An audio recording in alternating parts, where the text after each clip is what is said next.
It's really bright, yeah. Right? That map felt like that. When you touch it. Here we go, now you get it in. Come on in. Up. Nice. Yes, love. Touch it. Get up. Good. Well Give us a little second, man. Make sure you get a little hold up in the air. So you get up.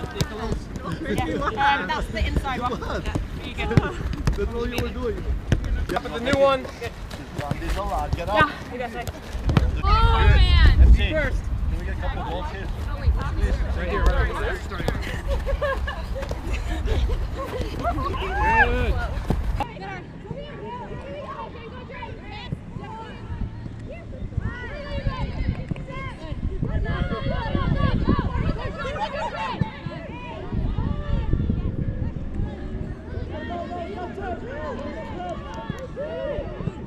Ready, team on three. 1, 2, 3, team! Yeah, I mean, hopefully we'll see a great turnout at both games, and I know the Kiwis have just continued to do so well over the last 5 or 10 years. We've played them quite a few times, and I know a couple of players on the team as well.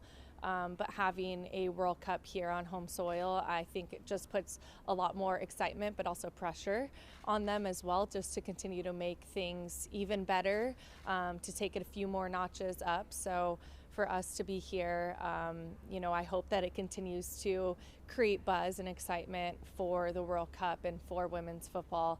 And I think that we are doing that, but we're here for one thing, and that's to get preparation in for the World Cup and to have 2 games that help us take 2 steps forward as we inch closer.